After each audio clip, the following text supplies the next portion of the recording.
Eh tayo nga, matatapos din tayo eh.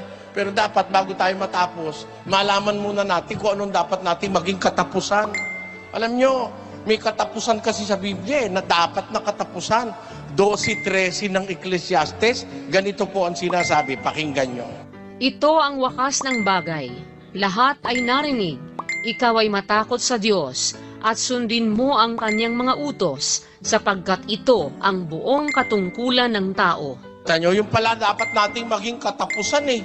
Yung pagsunod sa utos, doon tayo dapat maukol ang buhay natin. Parang ganito. Bumili ka na 1 kilong baboy. Bumili kang bawang, paminta, toyo, suka. Tapos, inadobo mo. Di, nasa tasa na. Aba eh, nakalingat kay nilamon ng aso. Naubos yung 1 kilong baboy na inadobo mo. Sabi nung may-ari, sayang naman. Napakawalang yay kang aso, sayang yung isang... Sayang. Bakit sayang? Eh hindi natapos yung baboy sa dapat na katapusan niya eh. Ano ba dapat katapusan ng baboy?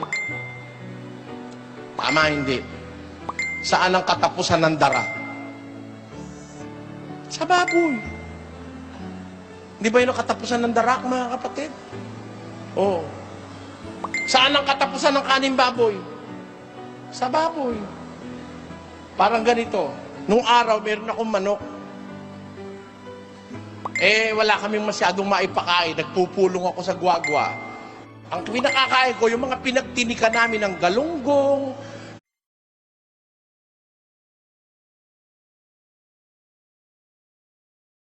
yung tinik ng tamban, pinatagtad ko, kinakain ng manok ko eh.